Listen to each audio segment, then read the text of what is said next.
श्रीमद् भगवद गीता। श्रीमद् भगवद गीता अध्याय नंबर 18 और 18वें अध्याय में श्लोक नंबर 4 बराबर। तो चौथे श्लोक की अवतरणिका, तत्र एतेषु विकल्प भेदेषु, ठीक है ना। ऊपर जो विकल्प किए हैं उन विकल्पों के बारे में भगवान का क्या विचार है वो तो विकल्प बता दिया, एके और अपरे करके, उस पर चर्चा भी हुई। और वो विकल्प किन के बारे में हो सकता है, किन के बारे में नहीं हो सकता है, इसकी बहुत सारी चर्चा हुई। तो जिसका कर्म करने में अधिकार है, जो अज्ञानी है, उसी के बारे में विकल्प है। वो विकल्प है मतलब कैसे विकल्प कि ऐसे कर्म में अधिकार जिसका है, ऐसे अज्ञानी पुरुष ने सभी कर्मों का संन्यास करना है अथवा कर्म करते हुए फल का त्याग करना है। तो ये जो विकल्प है तो अज्ञानी के बारे में विकल्प है, ज्ञानी के बारे में हो नहीं सकते, ये चर्चा हुई। तो कोई बात नहीं, फिर अज्ञानी के बारे में विकल्प है। अब उस विकल्प के बारे में भगवान का क्या अभिप्राय है, मतलब भगवान उस कर्म में अधिकृत अज्ञानी व्यक्ति के द्वारा सभी कर्मों का संन्यास होना रूप संन्यास चाहते हैं, अथवा उस व्यक्ति के द्वारा कर्म का अनुष्ठान होवे किंतु उसने फल त्याग करना चाहिए, ये चाहते हैं। तो क्या निर्णय है भगवान का, वो अब आ रहा है श्लोक नंबर 4 में। प्रतिज्ञा कर रहे भगवान कि मैं इसके बारे में निर्णय बताता हूँ, अर्जुन तू सुन ले, ऐसी प्रतिज्ञा करेंगे। फिर आगे के श्लोक में वो निर्णय बताएंगे। ठीक, निश्चयं शृणु मे तत्र, निश्चयं शृणु मे तत्र त्यागे भरत सत्तम, त्यागे भरत सत्तम, त्यागो हि पुरुष व्याघ्र, त्यागो हि पुरुष व्याघ्र, त्रिविधः सम्प्रकीर्तितः, त्रिविधः सम्प्रकीर्तितः। निश्चयं शृणु मे तत्र त्यागे भरत सत्तम, त्यागो हि पुरुष व्याघ्र, त्रिविधः सम्प्रकीर्तितः। निश्चयं शृणु मे तत्र त्यागे भरत सत्तम, त्यागः हि पुरुष व्याघ्र, त्रिविधः सम्प्रकीर्तितः। अन्वय देखिए, भरत सत्तम, हे भरत सत्तम, तत्र त्यागे मे निश्चयं शृणु,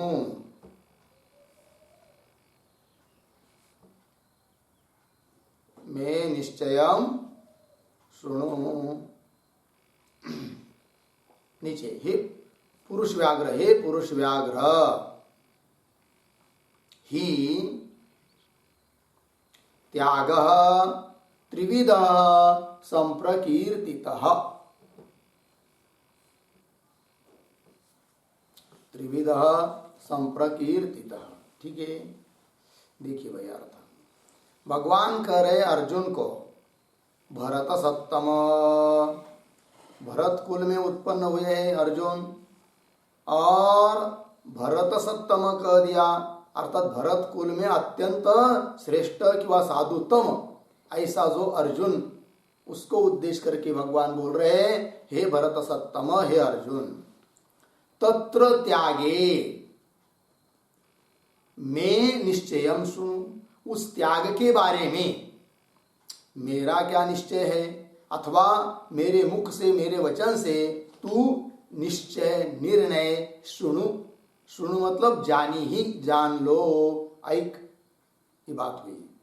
ठीक है, और आगे करे, पुरुष व्याघ्र, हे पुरुष सिंह, क्या ही नाम यस्मात् यतो ही त्यागः त्रिविधः सम्प्रकीर्तितः। त्याग के कितने प्रकार है जी, 3 प्रकार है। वो कौन कौन है वो आगे आने वाला है, 3 प्रकार है करके। तो इस श्लोक में भगवान ने अपना निर्णय विचार उस त्याग के बारे में क्या है इस बताने की प्रतिज्ञा की है। अब वो क्या मत है भगवान का वो आगे के श्लोक में आएगा। ठीक, तो चलिए तो भाष्य पढ़ेंगे।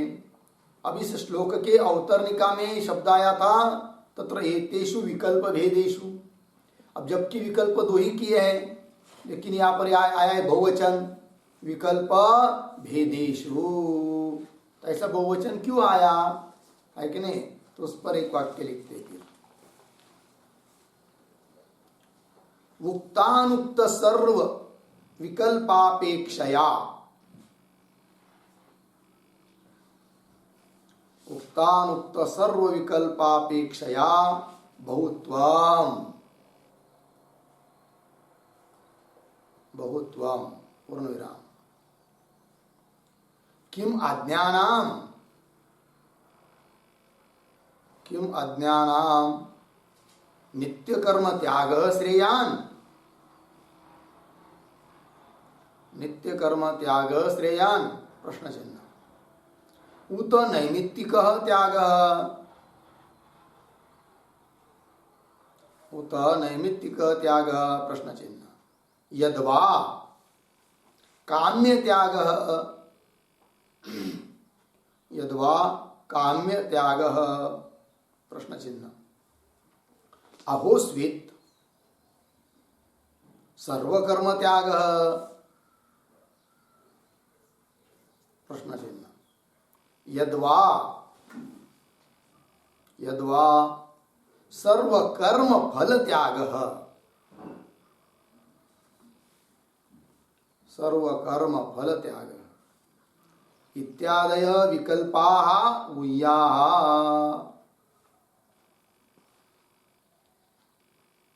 इत्यादय विकल्पाः ऊह्याः पूर्ण विराम। सर्वे अपि अमी विकल्पाः,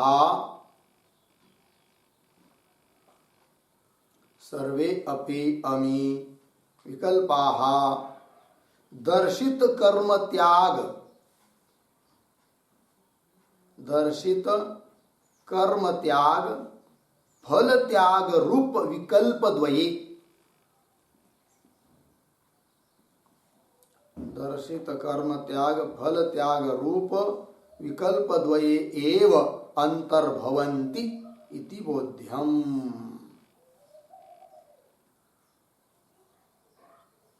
भवन्ति इति बोध्यम, ठीक अर्थ देखिए। तो बहुवचन इसलिए दिया है कि उक्त अनुक्त सर्व विकल्पा है कि नहीं, उक्त अनुक्त सर्व विकल्पापेक्षया बहुत्वम, मतलब कहे हुए या न कहे हुए सभी विकल्पों को मन में रखकर बहुवचन कर दिया है। अथवा बहुत विकल्प बहुवचन का संगति लगाने के लिए दो ही विकल्प के बहुत विकल्प करके हम लोग दिखा सकते हैं, इसलिए बहुवचन। तो कैसे अनेक विकल्प हो सकते हैं, तो लिखा ना किम अज्ञानाम नित्य कर्म त्याग, अज्ञानी के लिए नित्य कर्म का त्याग करना है, करना श्रेयस्कर है। अथवा नैमित्तिक कर्म का त्याग करना चाहिए, अथवा काम्य कर्म का त्याग करना चाहिए, अथवा अहोस्वित सर्व कर्म त्याग सभी कर्मों का त्याग करना चाहिए, अथवा सभी कर्मों का अनुष्ठान करते हुए केवल फल का त्याग करना चाहिए। इस प्रकार के बहुत सारे विकल्प बन जाते हैं। सूक्ष्म विचार किया तो इन सभी विकल्पों का अंतर्भाव उन दो विकल्प में ही होते हैं। कौन दो विकल्प कि जिसकी चर्चा कल तक हुई है, क्या सर्व कर्म का त्याग और कर्म का फल त्याग है कि नहीं, कर्म त्याग और फल त्याग, इन दोनों विकल्पों के अंतर्गत ये सब विकल्प आ जाते हैं। किंतु इस तरह से संगति लगा सकते हैं हम लोग, तत्र एतेषु विकल्प भेदेषु इस पंक्ति की। अब चलते हैं आगे भाष्य में। निश्चयम शृणु, शृणु शब्द का अर्थ कर रहे अवधारय, में प्रतीक है, उसका अर्थ कर रहे मम वचनात्, तत्र त्यागे ये प्रतीक है। इसका अर्थ मतलब त्याग संन्यास विकल्पे यथा दर्शिते भरत सत्तम, इसका अर्थ है भरतानाम साधुतम। ठीक, अर्थ देखिए भाई, थोड़ा अन्वय करके पढ़ेंगे। भरत सत्तम भरतानाम साधुतम, में मम वचनात्, में मम वचनात् तत्र यथादर्शिते त्यागे, यथादर्शिते त्यागे त्याग संन्यास विकल्पे निश्चयं शृणु अवधारय।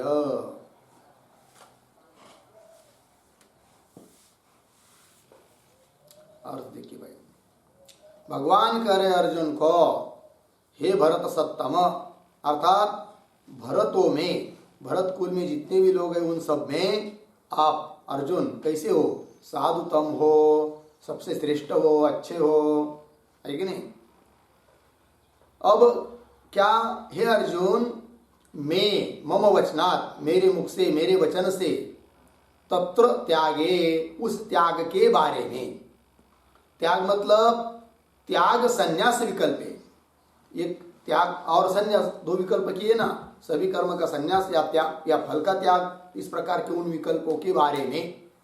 उसके पहले यथादर्शित है ना, तत्र यथादर्शिते त्यागे त्याग संन्यास विकल्प, ठीक है जी।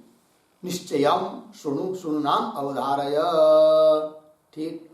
अब यहां पर श्लोक में तो केवल त्यागे शब्द आया है, उस त्याग के बारे में मेरा विचार सुन लो। और त्याग कहते किसको? फल का त्याग, तो केवल उसके बारे में विचार है क्या भगवान का? ऐसी बात तो नहीं। फिर क्यों त्यागी शब्द ही आया? तो यथादर्शिते के ऊपर एक टिप्पणी लिखते छोटी सी।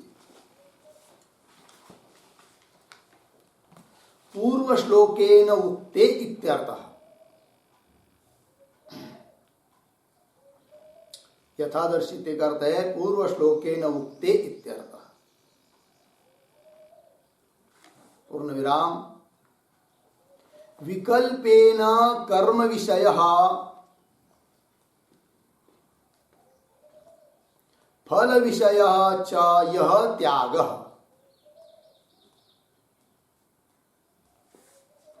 च यः त्यागः पूर्व श्लोकेन दर्शितः,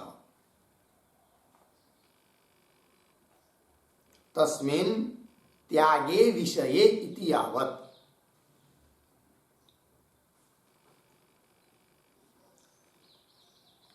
तस्मिन् त्यागे विषये इति यावत्, ठीक है।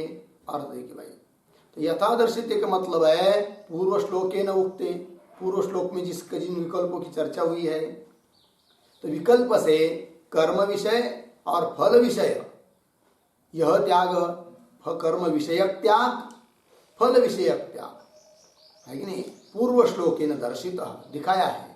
तस्मिन् त्यागे, उस त्याग के बारे में, त्याग के विषय में मेरा विचार क्या है, मेरा कहना क्या है, ये सुन लो। ये भगवान ने कहा अर्जुन के लिए।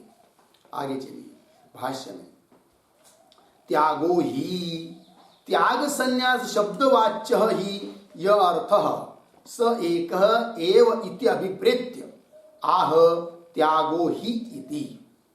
देखिए भाई, तो वही शंका आई थी ना, तो विकल्प तो दोनों के बारे में है, त्याग और संन्यास के बारे में, किंतु इस श्लोक में भगवान ने क्या लिखा है? तत्र त्यागे, त्याग के बारे में मेरा मम वचन, मेरे वचन से निश्चय क्या है, सुन लो।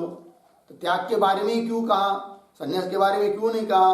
तो उसका संगति लगा रहे भाष्यकार कि यहाँ पर त्याग शब्द से दोनों लेने हैं, कर्म त्याग भी और फल त्याग भी, दोनों के बारे में विचार आगे आने वाला है। तो दोनों लेने हैं, तो दोनों क्यों लेंगे? श्लोक में उल्लेख तो केवल त्याग शब्द का है, तो उसका अर्थ क्या है बता रहे भाष्यकार कि त्यागत्व धर्म दोनों में समान है। कर्म का त्याग, उसमें भी त्यागत्व है, फल का त्याग, उसमें भी त्यागत्व है।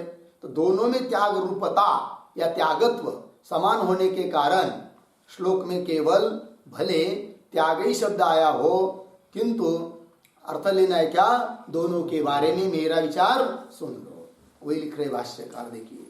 त्यागो ही, त्याग संन्यास शब्द वाच्य, त्याग शब्द का वाच्य, संन्यास शब्द का वाच्य, ऐसा जो त्याग है कि नहीं, त्यागो ही, त्याग मतलब क्या, त्याग संन्यास शब्द वाच्य ही, ऐसा जो यह अर्थ, त्याग संन्यास इन दो शब्दों का वाच्य जो अर्थ है, क्या अर्थ है वो, परित्याग मात्र, त्याग त्यागत्व है कि नहीं, परित्याग मात्र, परित्याग मात्रार्थक त्याग है कि नहीं, इस प्रकार ही यह अर्थ स एक एव इति अभिप्रेत्य, उन दोनों शब्दों का अर्थ एक ही है ऐसा विचार करके एक शब्द आया त्यागे, ठीक है ना। तो दोनों शब्दों का एक ही अर्थ समझकर, कौन सा अर्थ समझकर, परित्याग मात्रार्थक त्याग, त्याग शब्द है कि नहीं। यहां पर श्लोक में जो त्याग शब्द आया है वो परित्याग मात्रार्थक, परित्याग इस मात्र अर्थ में आया है, जो कि दोनों तरफ लगता है, संन्यास और त्याग में। देखिए भाई, त्याग भाष्य में त्याग संन्यास शब्द वाच्य ही अर्थ स एक एव इति अभिप्रेत्य, इस अभिप्राय से कैसा पढ़ेंगे, एक शब्द छोड़कर, त्यागो ही, इसको उद्धरण चिन्ह में, त्यागो ही, इन दोनों शब्दों को फिर कैसा पढ़ रहे देखिए, अभिप्रेत्य के बाद, अभिप्रेत्य त्यागो ही इति आह, त्यागो ही इति पीछे आह, दोनों शब्दों का सामान्य अर्थ जो है परित्याग मात्र, उसको मन में रखकर श्लोक में त्यागो ही ऐसा बताया है, उत्तर दिया। आगे चलते हैं, अब पूर्वार्ध का व्याख्यान हुआ, उत्तरार्ध को लगाते हैं। तो आ रहे आगे, पुरुष व्याघ्र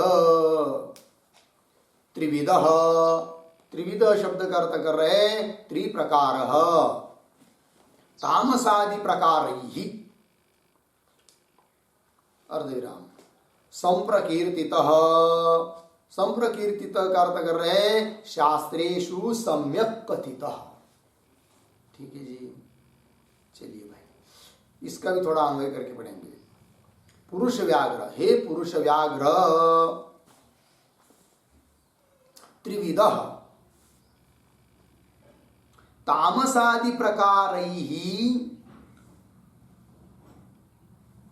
त्रिप्रकारः संप्रकीर्तितः शास्त्रेषु सम्यक् कथितः। ठीक अर्थ देखिए भाई, पुरुष व्याघ्र, हे पुरुष व्याघ्र, हे पुरुष सिंह, त्रिविधः, त्याग तीन प्रकार का है, त्रिविध, कौन तीन प्रकार है वो, तामसादि प्रकारैहि त्रिप्रकार संप्रकीर्तितः, तीन प्रकार से बताया है, क्या, त्याग, तामस त्याग, सात्विक त्याग, राजस त्याग, उसका उल्लेख आएगा आगे। संप्रकीर्तित, सम्यक प्रकीर्तित, अच्छी तरह से बताया है, कहाँ बताया, शास्त्रेषु सम्यक कथित, शास्त्रों में कहा है, ये बात बता दे, ठीक है ना।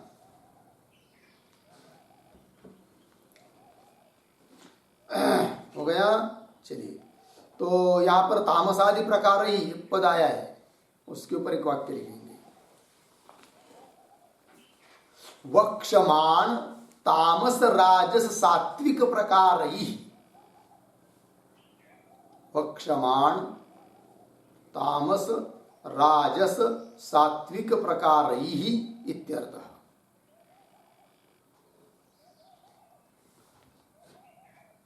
पूर्णविराम। परित्याग मात्रार्थकः त्यागः, परित्याग मात्रार्थकः त्यागः त्रिविधः, तामस राजस सात्विकः च इत्यर्थः। तामस राजस सात्विकः च इत्यर्थः। पूर्णविराम। तिस्रः विधाः प्रकाराः यस्य सः त्रिविधः। तिस्रः विधाः प्रकाराः यस्य सः त्रिविधः। ठीक, देखिए भाई अर्थ वक्षमान, आगे कहा जाने वाला जो तामस राजस सात्विक प्रकार है, इन प्रकार से भेद है, तीन प्रकार का। परित्याग मात्रार्थक त्याग, परित्याग मात्र है अर्थ जिसका, ऐसा जो त्याग, उस त्याग के तीन प्रकार है, तामस, राजस और सात्विक। तीन विधा प्रकार आहे जिसके, उसको कहेंगे त्रिप्रकार। ठीक, चलिए आगे भाष्य में। यस्मात् तामसादि भेदेन त्याग संन्यास शब्द वाच्य अर्थ अधिकृतस्य कर्मिणः अनात्मज्ञस्य त्रिविधः संभवति। अर्धविराम। न परमार्थदर्शिनः इति अयम अर्थ दुर्ज्ञानः, तस्मात् अत्र तत्वं न अन्यः वक्तुं समर्थः। ठीक, तस्मात् निश्चयं परमार्थ शास्त्रार्थ विषयम अध्यवसायम ऐश्वरम। ठीक है, देखिए भाई थोड़ा अन्वय करेंगे। यस्मात्, एक शब्द छोड़कर आगे नहीं, यस्मात् के बाद चार पांच शब्द छोड़कर अनात्मज्ञ से आया है। मिलाप शब्द, यस्मात् अनात्मज्ञस्य, उसके पीछे आइए अधिकृतस्य कर्मिणः, उसके पीछे त्याग संन्यास शब्द वाच्य अर्थ, त्याग संन्यास शब्द वाच्य अर्थ, उसके पीछे तामसादि भेदेन, आगे त्रिविधः संभवति। अर्धविराम। न परमार्थदर्शिनः इति अयम अर्थ दुर्ज्ञानः, तस्मात् अत्र तत्वं, दो शब्द छोड़कर तत्वं वक्तुम, पीछे अन्यः न, वक्तुम अन्यः न, आगे समर्थः। तस्मात् अंतिम में आया है ऐश्वरम, पीछे निश्चयम परमार्थ शास्त्रार्थ विषयम अध्यवसायम शृणु, लास्ट का शब्द।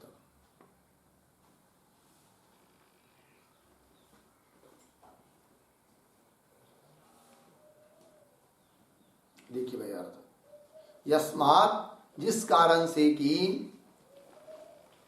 अनात्मज्ञस्य अधिकृतस्य कर्मिणः, अनात्मज्ञस्य मतलब आत्म तत्व को न जानने वाला, अधिकृतस्य कर्मिणः जिसका कर्म में अधिकार है, ऐसा जो पुरुष, तो उसका अधिकृतस्य कर्मिणः। ठीक, त्याग संन्यास शब्द वाच्य अर्थः, त्याग और संन्यास शब्द का वाच्य जो अर्थ है, अर्थात परित्याग रूप अर्थ, कौन अर्थ है? त्याग और संन्यास शब्द का वाच्य अर्थ कौन अर्थ? परित्याग रूप अर्थ। तामसादि भेदेन त्रिविध संभवति, तो उसका तामसादि भेद से तीन प्रकार होते हैं। किसके? त्याग के। कौन सा त्याग? तो सामान्य त्याग शब्द का अर्थ है। ठीक है जी। किसका त्याग? अनात्मज्ञ कर्म में जिसका अधिकार है उसका जो त्याग, जो कि संन्यास और त्याग इन शब्दों का सामान्य रूप से अर्थ लेंगे तो त्याग बन जाता है, ऐसा जो त्याग, उसके ही तीन भेद हैं। ठीक है जी। राजस, सात्विक राजस, तामस। और किस प्रकार के त्याग के तीन भेद नहीं है, स्पष्ट कहना हो तो संन्यास रूप जो त्याग है, जो कि ज्ञानी के द्वारा किया जाता है, उसके भेद नहीं है। फिर भेद किसके जी? जो दोनों शब्दों का सामान्य त्याग शब्द त्याग अर्थ है, उस त्याग की 3 भेद है कि जिसमें अज्ञानी व्यक्ति का ही अधिकार है। ठीक है, आगे लिख रहे देखिए, हो गया ना इतना। तामसादि भेदे न त्रिविध संभवती, 3 प्रकार हो जाते हैं। अर्धविराम आगे, न परमार्थदर्शी न, किंतु परमार्थदर्शी जो पुरुष है, तत्वदर्शी जो पुरुष है, उसका जो त्याग, सर्वकर्म का त्याग, उसके भेद नहीं है, ये बात है। न परमार्थदर्शी न इति अयम अर्थ, इस प्रकार का जो अर्थ है वह दुर्ज्ञान है। लेकिन किसके भेद है किसके भेद नहीं है ये समझ में जल्दी किसी को आता नहीं है, समझने के लिए कठिन है, दुर्ज्ञान। तस्मात्, इसलिए अत्र तत्वम, अत्र मतलब अज्ञकर्मी विषय त्यागे,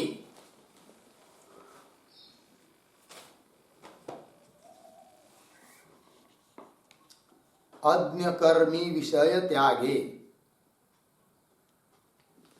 अज्ञानी जो कर्मी पुरुष है उसका जो त्याग, उसके बारे में अत्र तत्वम वक्तुम अन्य न समर्थः, उसका तत्व बताने के लिए और कोई समर्थ नहीं है, ये भगवान कह रहे। तत्वम, तत्व मतलब याथार्थ्यम,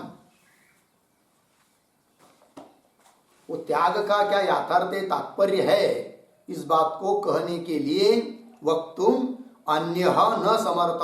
अन्य, अन्य मतलब भगवान करे तो अन्य शब्द का अर्थ होगा मत सर्वेश्वरात् अपरः,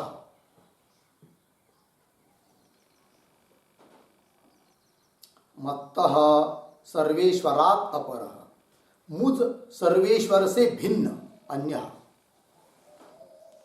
मत सर्वेश्वरात् अपरः न समर्थ। क्यों समर्थ नहीं भाई? असर्वज्ञत्वात्, है कि नहीं? भगवान का कहने का तात्पर्य है मेरे के अलावा और कोई इस बात को बताने के लिए समर्थ नहीं है, मैं ही बता सकता हूं। क्यों? कि बाकी के लोग मेरे से जो भिन्न है वो सब कैसे असर्वज्ञ है और मैं सर्वज्ञ हूं, इसलिए मैं यही कह सकता हूं, अन्य लोग नहीं कह सकते, अन्य लोग असर्वज्ञ होने के कारण। ठीक है जी, चलिए कुल मिलाकर क्या चिंतन हुआ? भेद है त्याग के 3 प्रकार के। कौन से त्याग के भेद हैं और कौन से त्याग के भेद नहीं है, ये बात बताइए। जो कर्मी का त्याग है उसके भेद है, जो ज्ञानी का त्याग है उसके भेद नहीं है। तो ज्ञानी का जो त्याग है उसके भेद नहीं है, इस बात को बताने के लिए यहां पर एक शब्द आया है परमार्थदर्शिना। लगे ना पंक्ति, परमार्थदर्शिना इति अयम, न परमार्थदर्शिना। तो परमार्थदर्शी क्या है? एक वाक्य, परमार्थदर्शिनः, परमार्थदर्शिनः कर्म संन्यासे एव मुख्य अधिकारात्,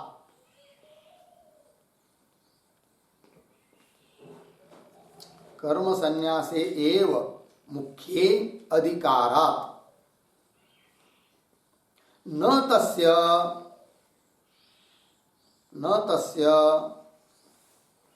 तामसादि भेद भिन्न, तामसादि भेद भिन्न त्रिविध त्याग विषयत्वम, त्रिविध त्याग विषयत्वम इति भावः।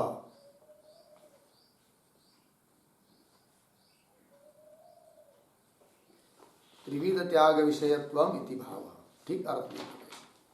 परमार्थदर्शी अर्थ सम्यकदर्शी ज्ञानी, तो उसका कर्म संन्यास एवं मुख्य, मुख्य ऐसा जो कर्म संन्यास उसमें ही उसका क्या है? अधिकार है। इसलिए न तस्य तामसादि भेद भिन्न त्रिविध त्याग विषयत्व, इसलिए वो जो सम्यकदर्शी है उसका जो संन्यास है, त्याग है, वह तामसादि भेद भिन्न जो 3 प्रकार है तामसादि भेद से, उस त्याग का विषय वो त्याग नहीं है। संन्यास रूप त्याग इसका विषय नहीं है। है, अर्थात उसके भेद हो नहीं सकते, ये कहने का भाव है। हो गया जी। चलिए आगे भाष्य में। तो तत्वम याथार्थ्यम वक्तुम अन्य न समर्थ, ये बात हुई। आगे तस्मात्, तस्मात् मतलब क्या? तस्मात् शब्द का अर्थ मम एव त्याग तत्व कथन समर्थत्वात्,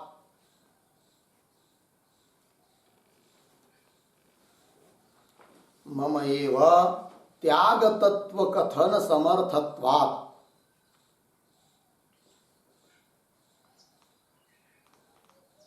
ठीक, त्याग तत्व का कथन करने के लिए समर्थ मैं ही होने के कारण, तस्मात् सुनो, मेरे से सुन लो। क्या? ऐश्वरम निश्चयम सुनो, है कि नहीं? भगवान क्या करे अर्जुन को? ऐश्वरम निश्चयम सुनो।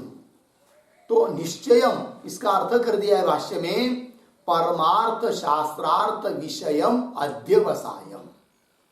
निश्चय मतलब अध्यवसाय। कैसा अध्यवसाय भाई? कौन उसका विषय है? तो परमार्थ शास्त्रार्थ विषयम अध्यवसायम, उसके बारे में तुम सुन लो। और उसका, उस निश्चय का और एक विशेषण दिया है, कौन सा? ऐश्वरम निश्चय। तो सुन लो, ये कह दिया भगवान ने, ठीक है ना जी। तो परमार्थ शास्त्र विषयम मतलब क्या?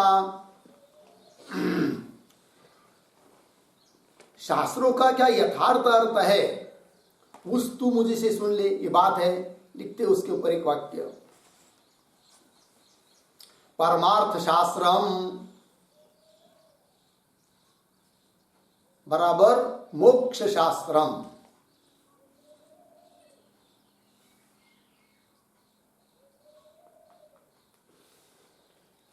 ठीक, मोक्ष शास्त्रम अर्धविराम। तदर्थ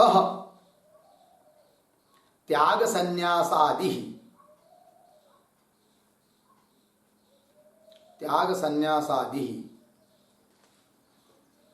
अर्धविराम तद विषयम, तद विषयम तद्गोचरम, तद्गोचरम ऐश्वरम ईश्वरस्य मम इदम, ईश्वरस्य मम इदम ऐश्वरम, ऐश्वरम मदीयम निश्चयम,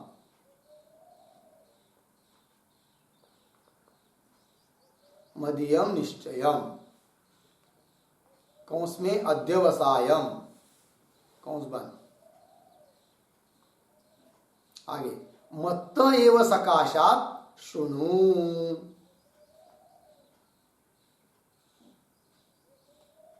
मत्त एव सकाशात शुणु। देखिए भैया अर्थ, परमार्थ शास्त्र, परमार्थ शास्त्र का मतलब है मोक्ष शास्त्र।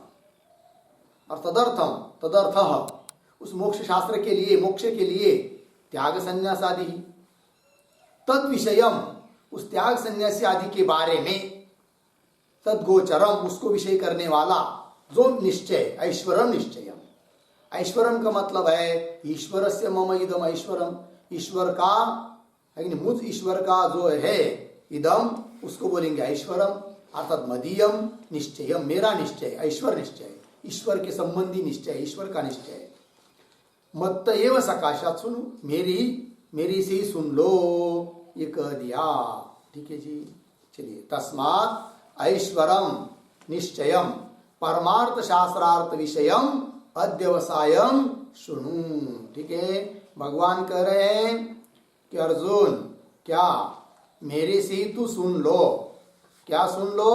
परमार्थ शास्त्र विषयम मतलब शास्त्रों के यथार्थ अभिप्राय से युक्त जो निश्चय है, उस निश्चय को तू मेरे से ही सुन लो, ये बात हुई। ठीक है जी। अब इस श्लोक के ऊपर एक टिप्पणी लिखते, क्या भाव लिखते हैं? अयम भाव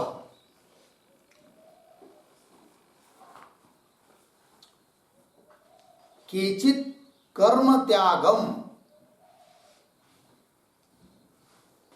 केचित कर्म त्यागम श्रेयांसम अज्ञस्य वदन्ति, श्रेयांसम अज्ञस्य वदन्ति। अर्धविराम। केचित् फल त्यागम इति, केचित् फल त्यागम इति। अर्धविराम। तद उभयम श्रुत्वा, तद उभयम श्रुत्वा मुमुक्षोः अज्ञस्य, मुमुक्षोः अज्ञस्य शंका जायते, शंका जायते। अर्धविराम। किम अत्र प्रमाणम इति,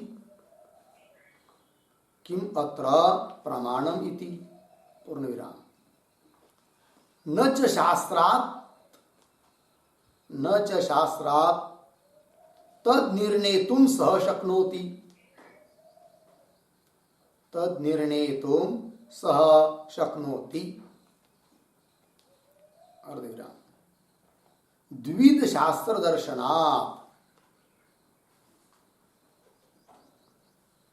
द्विविध शास्त्र दर्शनात्। अर्धविराम। तद उभय बलाबल निर्णयाय,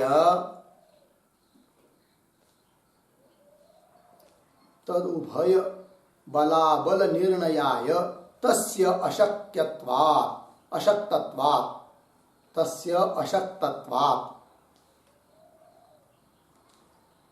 अशक्तत्वात्। पूर्णविराम। ततश्च, ततश्च सह मन्यते, सह मन्यते शास्त्रकर्तुः ईश्वरस्य,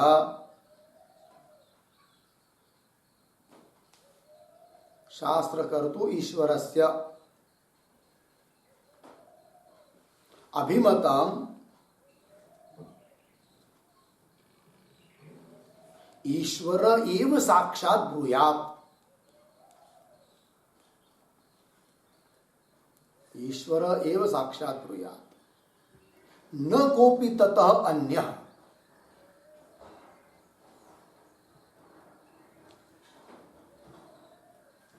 न कोपि ततः अन्यः इति सह निश्चिनोति।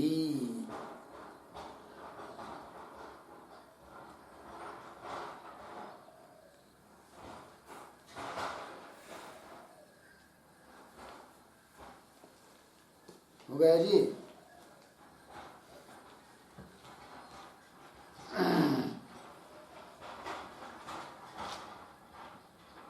ये क्या था? अयम भाव केचित। अब देखिए ईश्वर को ही क्यों बताना पड़ रहा है? इसलिए कि जो साधक है, चिंतक है, वो विचार करता है कि कौन सा पक्ष माने भाई। क्योंकि कुछ लोग तो बोल रहे हैं कर्म त्यागम श्रेयांसम अज्ञस्य वदन्ति। कुछ लोग बोलते हैं कि अज्ञानी के लिए सभी कर्म का त्याग करना ही श्रेयस्कर है, ऐसा ही सुनाई देता है। और कुछ लोग बोलते हैं नहीं नहीं, कर्म तो करने चाहिए, उसका फल का त्याग करना चाहिए। कुछ लोग ऐसे बोलते हैं, ऐसे भी प्रमाण मिलते हैं। केचित् फल त्यागमिति। तो तद उभयम श्रुत्वा, उन दोनों की बातों को सुनकर मुमुक्षोः अज्ञस्य शंका जायते। मुमुक्षु जो अज्ञानी है उसमें क्या उत्पन्न होती है? शंका उत्पन्न होती है।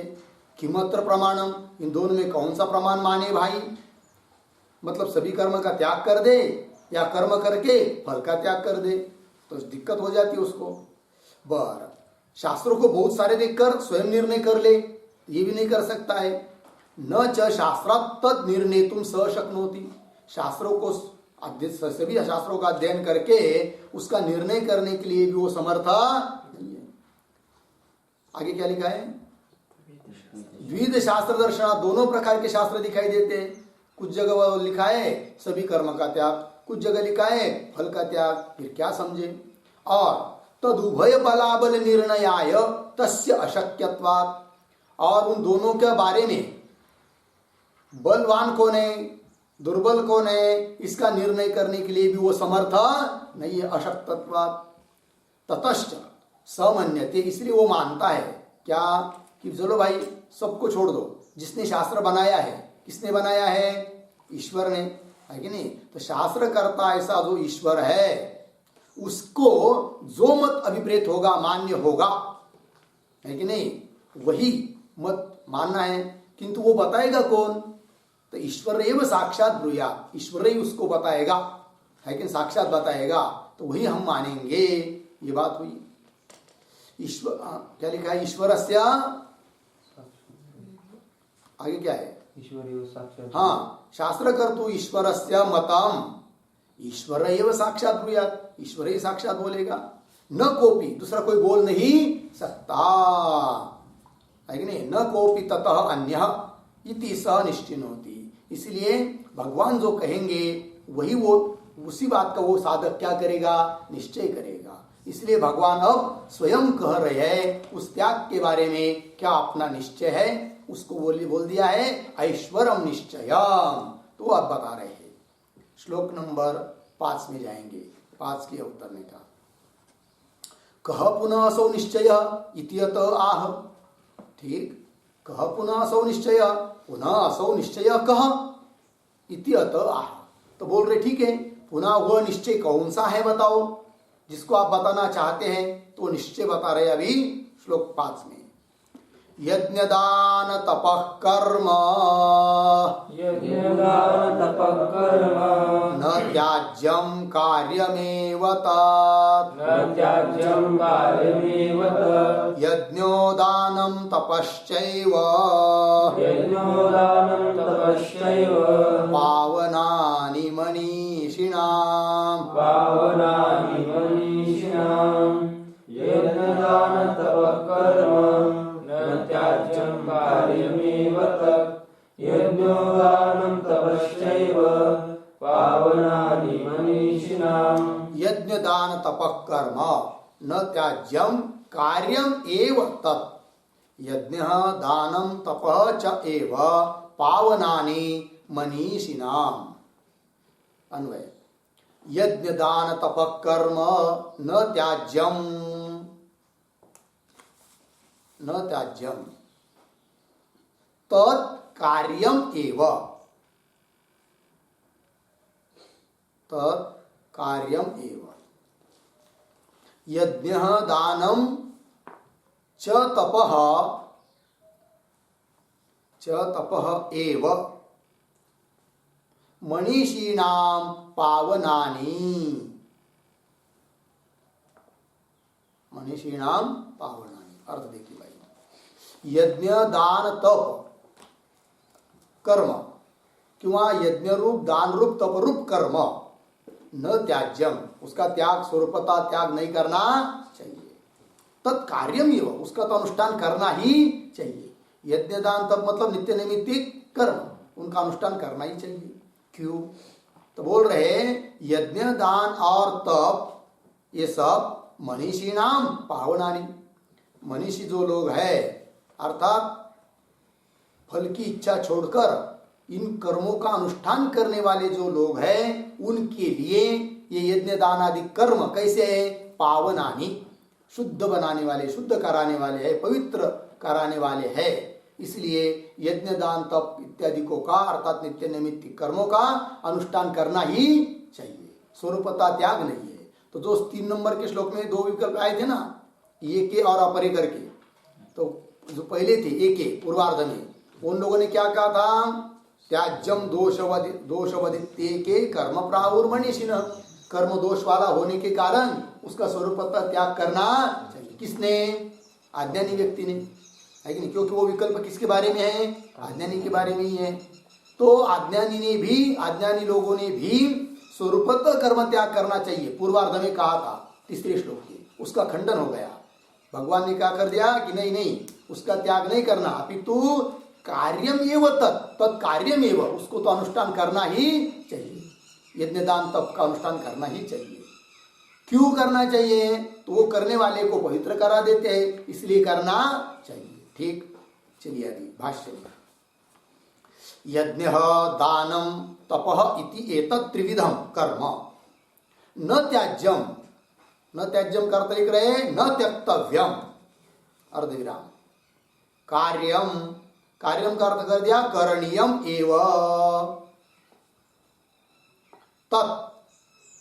ठीक, पूर्णविराम कस्मात् प्रश्न चिन्ह यज्ञो दानम तपः च एव पावनानि पावनानि करता कर रहे विशुद्धि कारकाणी मनीषिणाम प्रतीक है उसका अर्थ कर रहे फला फलान अभिसंधि नाम इति एतत् ठीक है जी। चलिए भाई अर्थ देखिए यज्ञ दान तप इति एतत् त्रिविधम कर्म न त्याज्यम न त्यक्तव्यम उसका त्याग नहीं करना चाहिए। फिर आगे कैसा पढ़ेंगे 3 शब्द छोड़कर आया है तत् तो उसको पढ़ लेंगे तत् कार्यम करणीयम एवं उसका तो अनुष्ठान करना ही चाहिए। ठीक है जी करना ही चाहिए। कस्मात् क्यों प्रश्न चिन्ह आगे मनीषिणाम फलानभिसंधीनाम यज्ञ दानम तपः च एव पावनानि विशुद्ध कारकाणी इति एतत्। ठीक है कस्मात् मतलब क्यों करनी चाहिए प्रश्न किया था तो उत्तर दिया मनीषी नाम पावनानि तो मनीषी नाम का अर्थ कर दिया है फल अनभिसंधि नाम मतलब फल की अपेक्षा जो लोग रखते नहीं है कर्म करना है फल नहीं चाहना है फल अनभिसंधि नाम उनको इस प्रकार से अनुष्ठान करने वाले को वो कर्म यज्ञ दान तपरूप कर्म क्या जी विशुद्ध कारकाणी मतलब पवित्र कराने वाले हैं। तो मनीषी नाम पढ़े ना तो मनीषी नाम फलान विसंधि नाम उसके बाद बीच वाला यज्ञ दानम तप च एव पावनानि विशुद्ध कारकाणी विशुद्ध कराने वाले हैं। ठीक है जी अभी विशुद्ध कराते शुद्ध बना देते मतलब क्या बना देते हैं तो लिखते उसके ऊपर विशुद्ध कारकाणी के ऊपर विशुद्धि ही चित्त शुद्धि।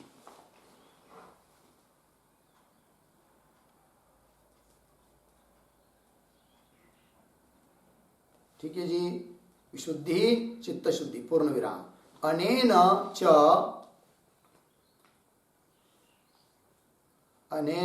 च पावनानि इति वचनेन पावनानि इति वचनेन पर्यन्तम एव चित्त शुद्धि पर्यन्तम एव कर्मणि अधिकृतैः अपि कर्मणि अधिकृतैः अपि कर्म कार्यम अर्धविराम पश्चात तो संन्यास स्वीकर्तव्य एव संन्यास स्वीकर्तव्य एव आश्रम विशेष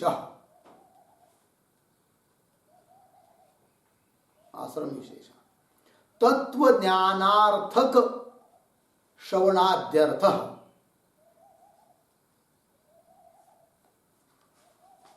तत्व ज्ञानार्थक श्रवणाद्यर्थ पूर्ण विराम अथा तो ब्रह्म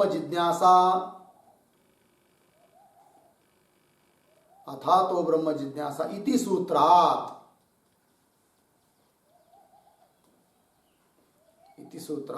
पूर्ण विराम न ही ज्ञानम विना मुक्ति न ही ज्ञानम विना मुक्ति पूर्ण विराम कर्म भी चित्ते शुद्धे सति कर्म भी चित्ते शुद्धे सति विविदिशा जायते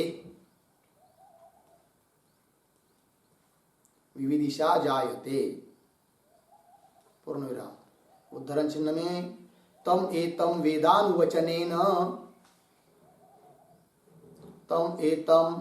वेदानुवचनेन ब्राह्मणा विविदिशन्ति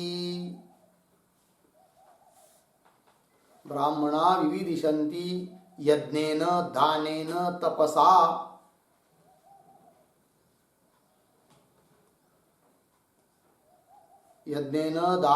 तपसा अनाशकेन इति श्रुतेः पूर्णविराम जातायं च जातायां च विविदिशायां जातायां च विविदिशायां तद्वेदनार्थं गृहादिकं परित्यज्य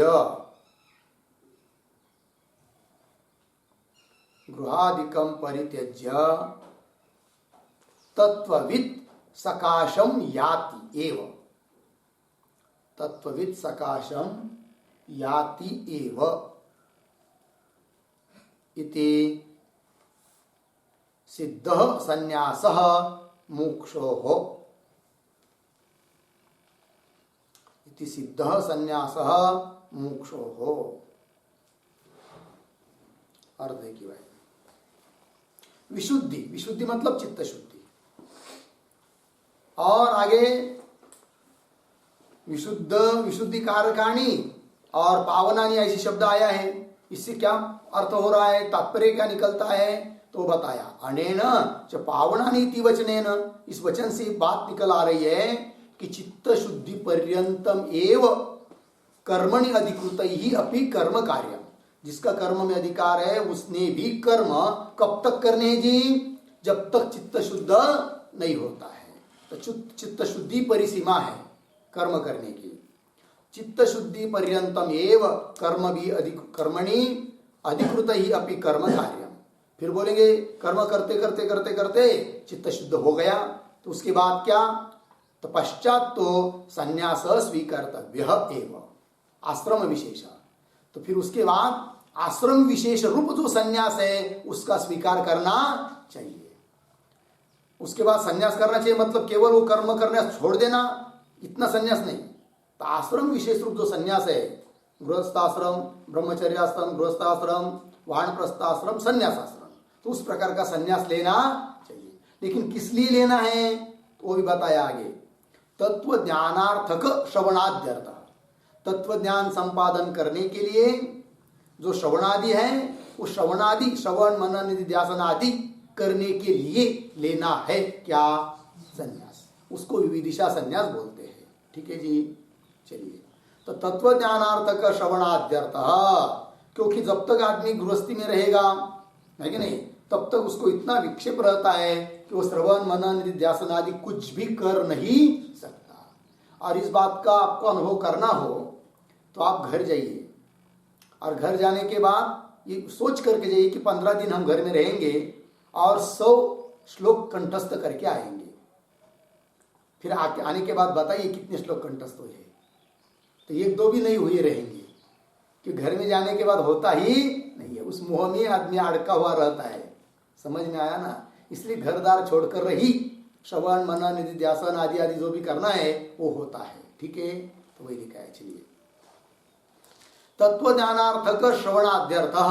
बोलेंगे भाई इस बात को आपने कैसे बताया, क्या आधार है आपके पास कि चित्त शुद्ध होने तक कर्म करो, चित्त शुद्ध होने के बाद सभी कर्मों का त्याग करके आश्रम विशेष रूप संन्यास ले लो। वो भी किसके लिए, तत्व ज्ञान प्राप्त होने के लिए, श्रवण मनन निधिध्यासन होने के लिए संन्यास लेना चाहिए। तो कैसे, प्रमाण क्या, तो प्रमाण दे दिया ब्रह्म सूत्र का, अथा तो ब्रह्म जिज्ञासा। उस सूत्र का भी तात्पर्य इसी अर्थ में है। आगे, न ही ज्ञानम विना मुक्ति। बोलेंगे क्यों इतना प्रयास करना है, अभी तक तो कर्म किया, बहुत सारा किया, बहुत हो गया इस जिंदगी में, क्या इतना आगे कर संन्यास लेना और श्रवण मनन निधिध्यासन करना, ये सब करना किस लिए। तो बोल रहे नहीं नहीं, केवल चित्त शुद्ध होने से मोक्ष नहीं मिलने वाला, उसके बाद जब ज्ञान प्राप्त होगा तभी संन्यास, तभी मोक्ष मिलेगा। इसलिए ज्ञान प्राप्ति के लिए तो श्रवण आदि करना ही पड़ेंगे, और श्रवणादि सिद्ध होने के लिए तो संन्यास लेना ही पड़ेगा। ठीक है ना जी। गृहस्थी लोग भी हो तो उनको भी रिटायर होना चाहिए घर से। कब, अब बहुत दिन गृहस्थी के लिए कर दिया, बाल बच्चे के लिए कर दिया, अब कुछ उम्र तो अपने लिए भी बचनी चाहिए ना। क्या, चलो भाई अब बहुत हो गया, उन लोगों को बता देना चाहिए आप लोगों के लिए मैंने इतनी जिंदगी बर्बाद कर दिया, अब इसके बाद मैं मेरा उद्धार करने के लिए अब आश्रम में चला जा रहा हूँ। फिर ऐसा चले जाना है कि घर का कभी मुंह नहीं देखना है, उसका नंबर भी डिलीट कर डालना है, कभी फोन भी नहीं उठाना है उनका। ठीक है जी।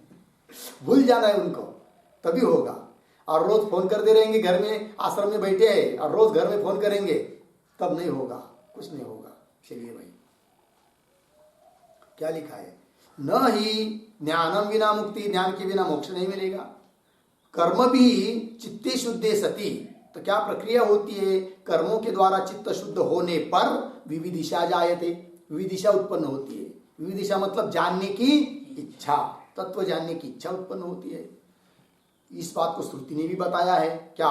तमेव वेदानुवचनेन ब्राह्मणाः विविदिशन्ति यज्ञेन दानेन तपसा अनाशकेन, है कि नहीं? वेद वचन के अनुसार यज्ञ दान तप आदि करने वाले जो ब्राह्मण हैं उनको विविदिशा उत्पन्न होती है, जानने की इच्छा उत्पन्न होती है, श्रुति भी बता रही है। और जातायम च विविदिशायाम, फिर विविदिशा उत्पन्न हो गई तो फिर उस तत्व को जानने के लिए तद्वेदनार्थम गृहादिकम परित्यज्य, अब जिज्ञासा उत्पन्न हो गई, जानने की इच्छा उत्पन्न हो गई, भगवान क्या है, कैसी सृष्टि बनी है, मैं कौन हूं, इस सब बातों को जानने की इच्छा जब उत्पन्न हो गई तब उसको जानने के लिए गृहादिकम परित्यज्य, घर द्वार को छोड़कर तत्वविद सकाशम याति, तत्ववेत्ता पुरुष के पास फिर वो आदमी साधक जाता है। याति एवं इति सिद्ध संन्यासम मुमुक्षो, इति मुमुक्षो हो संन्यास सिद्ध, इस प्रकार से मुमुक्षु का भी संन्यास सिद्ध हो गया। ठीक है जी, चलिए आगे। तो आगे तो 5 नंबर के श्लोक में तो एक बात बता दिया, यज्ञ दान तप कर्म ये सब करने ही चाहिए, क्योंकि वो करने वाले को पवित्र करा देते हैं। हो गया, आगे चलते हैं। एतान्यपि तु कर्माणि, एतान्यपि तु कर्माणि संगम त्यक्त्वा फलानि च, संगं त्यक्त्वा फलानि च कर्तव्यानीति मे पार्थ, कर्तव्यानीति मे पार्थ निश्चितं मतमुत्तमम्, निश्चितं मतमुत्तमम्। एतान्यपि तु कर्माणि संगं त्यक्त्वा फलानि च कर्तव्यानीति मे पार्थ निश्चितं मतमुत्तमम्। एतानि अपि तु कर्माणि संगम त्यक्त्वा फलानि च कर्तव्यानि इति मे पार्थ निश्चितम मतम उत्तमम। ठीक, अन्वय देखिए। तो पार्थ, हे पार्थ, शुरू से एतानि कर्माणि अपि, एतानि कर्माणि अपि संगम च फलानि त्यक्त्वा, संगम च फलानि त्यक्त्वा, नीचे कर्तव्यानि इति, कर्तव्यानि इति मे उत्तमम, क्या मे निश्चितम उत्तमम मतम, ऐसा करेंगे, मे निश्चितम उत्तमम मतम। देखिए भाई अर्थ, अब वो कर्म करने चाहिए, यज्ञ दान तप इत्यादि, कैसे करने चाहिए इस बात को बता रहे भगवान। तू परंतु पार्थ अर्जुन, एतानि कर्माणि अपि, इन कर्मों को भी करना है, कैसे? संगम च फलानि त्यक्त्वा, संग और फल को छोड़कर, फल की अपेक्षा करनी नहीं है और उन कर्मों के बारे में आसक्ति नहीं करनी है, अर्थात मैं कोई करने वाला हूं, करता हूं, कर्तृत्व का अभिमान भी धारण नहीं करना है। तो कर्तृत्व का अभिमान भी नहीं करना है, फल की भी इच्छा नहीं करना है, इस भाव से कर्म करना है। फलम च फल संगम च फलानि त्यक्त्वा कर्तव्यानि, करने चाहिए, इति में, ऐसा मेरा क्या निश्चित उत्तम मत है। ठीक है जी, ये मेरा क्या है, निश्चित रूप से क्या है, मत है। ठीक है, आगे चलिए भाष्य में।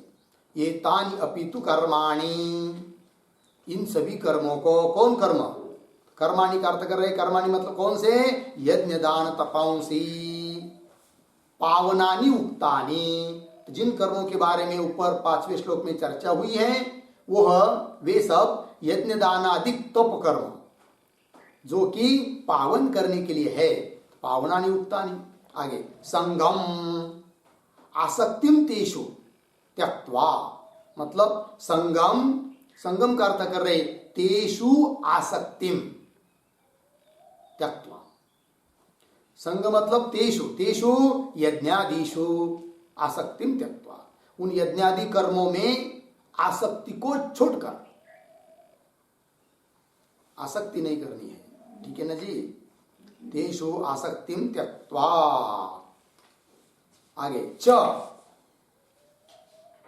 एक शब्द छोड़ कर आया ना, च तेषाम, पीछे फलानि त्यक्त्वा, च तेषाम फलानि त्यक्त्वा, और उनका फल को भी छोड़कर, त्यक्त्वा, त्यक्त्वा का अर्थ कर रहे परित्यज्य कर्तव्यानि इति, है कि नहीं। कर्तव्यानि इति का मतलब अनुष्ठेयानि इति, उनका अनुष्ठान करना चाहिए। किसका? यज्ञ दान तप आदि कर्मों का। कैसे? आसक्ति और फल को छोड़कर। अनुष्ठेयानि इति में मम, में का अर्थ कर दिया मम, निश्चितम मतम उत्तमम, उत्तमम मतम, ऐसा मेरा निश्चित उत्तम श्रेष्ठ मत है, ये भगवान ने कह दिया। हो गया जी। चलिए आगे, निश्चयम शृणु मे तत्र, ठीक है ना, मिला भाष्य में। निश्चयम शृणु मे तत्र का की पंक्ति है, श्लोक नंबर 4 है कि नहीं, आरंभ 18.4। निश्चयम शृणु मे तत्र इति प्रतिज्ञाय पावनत्वं च हेतुम उक्त्वा, अर्धविराम, एतानि अपि कर्माणि कर्तव्यानि इति एतत् निश्चितम मतम उत्तमम। इस पंक्ति को उद्धरण चिन्ह में उक्ता के बाद कैसे, एतानि अपि कर्माणि कर्तव्यानि इति एतत् निश्चितम मतम उत्तमम, यहाँ तक उद्धरण चिन्ह बन। इति प्रतिज्ञातार्थोपसंहार एव, अर्धविराम। फिर आगे की पंक्ति कैसी पढ़ना देखिए, पहले पढ़ लेता हूं। न पूर्वार्थम वचनम एतानि अपि इति प्रकृत सन्निकृष्टार्थ अर्थोपपत्ते, तो अन्वय करके पढ़ेंगे आगे वाला एव के बाद। हाँ देखिए, इति प्रतिज्ञातार्थोपसंहार एव, इसके बाद एतानि अपि इति, पीछे वचनम अपूर्वार्थम न, अपूर्वार्थम न, फिर अंतिम प्रकृत सन्निकृष्टार्थ उपपत्ते। अर्थ देखिए भाई, तो क्या कह रहे देखिए शुरू से, तो चौथा श्लोक, 5वां श्लोक, 6वां श्लोक, तो निश्चयम शृणु मे तत्र इति प्रतिज्ञाय, तो चौथे श्लोक में प्रतिज्ञा की थी भगवान ने। क्या प्रतिज्ञा की थी? कि मेरे से तू उन त्याग के बारे में सुन ले, मैं कहता हूं, ये प्रतिज्ञा की। प्रतिज्ञाय, फिर क्यों करने हैं वो यज्ञ दान तपादिक, उसका हेतु बताया श्लोक नंबर 5 में, क्योंकि पावन करने वाले हैं। ठीक, आगे देखिए, पावनत्वं च हेतुम उक्त्वा, हेतुम उक्ता मतलब क्या, हेतुम, इसके ऊपर एक शब्द, यज्ञादीनाम कर्तव्यत्वे हेतुम पावनत्वम उक्त्वा, यज्ञादीनाम कर्तव्यत्वे हेतुम पावनत्वम उक्त्वा इत्यर्थः।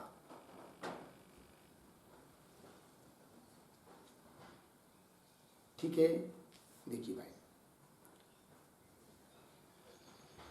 यज्ञादीनाम कर्तव्यत्वे हेतुम पावनत्वम उक्त्वा इत्यर्थः। तो भाष्य में क्या है, पावनत्वम च हेतुम, तो पावनत्व इस हेतु को कहकर, मतलब किसके लिए हेतु हो, यज्ञादि कर्म करने चाहिए, इसके लिए हेतु बताया। कौन सा? पावन, पावन कराने वाले, इसलिए हेतु मुक्त्वा। ठीक है, फिर आगे देखिए, एतानि अपि कर्माणि, ये कहाँ का है? श्लोक नंबर 6 का। एतानि अपि कर्माणि कर्तव्यानि इति एतत् निश्चितम मतम उत्तमम, मतलब 6वां श्लोक लिया इस पंक्ति के द्वारा। इसमें उपसंहार किया है। किसका उपसंहार किया? जिस बात की प्रतिज्ञा की थी उस बात का यहां पर क्या हुई? उपसंहार हुआ। इति प्रतिज्ञातार्थ उपसंहार एवं। प्रतिज्ञातार्थ मतलब जिस अर्थ की प्रतिज्ञा की थी उस अर्थ का यहां पर क्या हुआ? उपसंहार हुआ है। बोले कि इतनी बात क्या बताने की जरूरत है? इतना सब लंबा किया हो, प्रतिज्ञा की, इसमें हेतु बताया और या उपसंहार किया, क्या जरूरत है सब बताने की? तो भाई तो स्पष्ट ही है। तो बोल रहे नहीं, बताना जरूरी है। क्यों? कि कुछ लोग उसका अलग अर्थ कर लेते हैं। किसका? तो जो 6वें श्लोक में आया है ना, एतानि अपि, अपि शब्दों को बात पर विशेष चर्चा होने वाली है। तो मतलब तो भगवान क्या कर रहे 6वें श्लोक में? एतानि अपि तु कर्माणि, ये भी कर्म करने चाहिए। ये भी मतलब यज्ञ दान तप तो करने ही चाहिए। तो अपि शब्द बताता है कि काम्यादि कर्म भी करने चाहिए। इस अपूर्व अर्थ को बताता है कौन? अपि शब्द, एतानि अपि, ये श्लोक। तो भाष्यकार ने यहां पर सावधान कर दिया कि ऐसा कोई अपूर्व अर्थ यहां पर नहीं है। अपितु जिसकी प्रतिज्ञा की है उसका ही यहां पर उपसंहार है। अर्थात केवल मोक्ष को नित्य नैमित्तिक कर्म जो यज्ञ दान तपादिक हैं उतने ही करने हैं, इसके अलावा कोई काम्यादिक भी करने हैं, ऐसा अपूर्व वचन अपूर्व अर्थ यहां पर लेना नहीं है। ठीक है जी, देखिए भाई अर्थ इति प्रतिज्ञातार्थ उपसंहार एवं, है ना। फिर आगे देखिए कैसा पढ़े हम लोग। एवं एतानि अपि आया ना, उसको उद्धरण चिन्ह में 6वें श्लोक का निर्देश है वो। एतानि अपि पीछे, एतानि अपि इति वचनम, इस प्रकार का वचन अपूर्वार्थम न, कोई विशेष अर्थ बताने के लिए नहीं है। क्यों? प्रकृत सन्निकृष्टार्थता उपपत्ते है। एतानि, ये तत्व क्या है जी? सर्वनाम है, और उस सर्वनाम से कुछ अर्थ लिया जाता है। तो कौन सा अर्थ लिया जाता है? तो ये तत् सर्वनाम से वही अर्थ लिया जाएगा जो प्रकृत प्रसंग में चल रहा हो और सन्निकृष्ट हो। तो सन्निकृष्ट और प्रकृत प्रसंग में कौन चल रहा है? यज्ञ दान तप, तो उतना ही लिया जाएगा, न कि काम में आदि। ठीक है ना। तो वही लिखा है प्रकृत अर्थतोपत्ते है, लगा इतनी पंक्ति। तो यहां पर अपूर्वार्थ वचनम जो शब्द आया है ना, अपूर्वार्थम, उस पर एक वाक्य लिखेंगे। यज्ञादिभ्य अन्यानि अपि कर्माणि, यज्ञादिभ्य अन्यानि अपि कर्माणि कर्तव्यानि, अन्यानि अपि कर्माणि कर्तव्यानि इति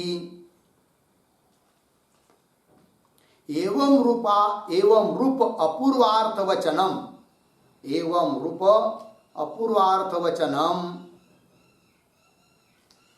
अपूर्वार्थ वचनम न भवति इत्यर्थः, न भवति इत्यर्थः, पूर्ण विराम। तत्र हेतुम आह, तत्र हेतुम आह प्रकृत इति, पूर्ण विराम, प्रकृत इति, पूर्ण विराम। एतत् शब्दः ही, एतत् शब्दः ही प्रकृत सन्निहितार्थ वाची, प्रकृत सन्निहितार्थ वाची।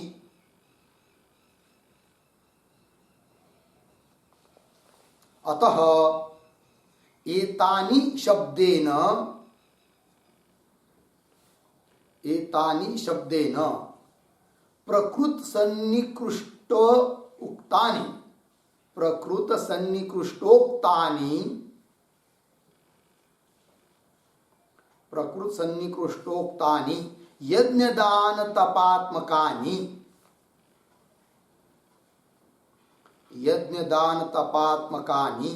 नित्य कर्माणि एव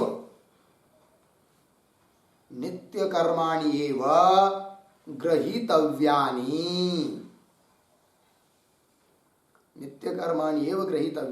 अर्धविराम न तु तद अन्यानि काम्यादीनि अपि इत्यर्थः।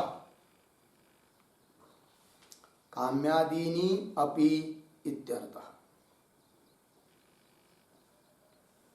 ठीक, देखिए भाई अर्थ। तो यज्ञादिभ्य अन्यानि अपि कर्माणि कर्तव्यानि, है कि नहीं? यज्ञादि मतलब यज्ञ दान तप, इनसे अन्य, इनसे भिन्न कोई काम्यादि कर्म, अन्यानि अपि कर्माणि कर्तव्यानि करने चाहिए। इति एवं रूप अपूर्वार्थ वचनम न भवति। इस प्रकार का अपूर्वार्थ बताने के लिए वचन नहीं है। कौन सा? एतानि अपि। तत्र हेतुमा क्यों? तो हेतु दिया है भाष्यकार ने, प्रकृत सन्निकृष्टार्थ तो पत्ते है, ये हेतु दिया है, तो उसका स्पष्टीकरण कर रहे हैं। तो एतत् शब्द ही प्रकृत सन्निहितार्थवाची। एतत् शब्द जो होता है ना, वो किसका वाचक होता है जी? जो प्रकृत प्रसंग में हो और सन्निकृष्ट हो, पास में हो, उसका वाचक होता है कि नहीं?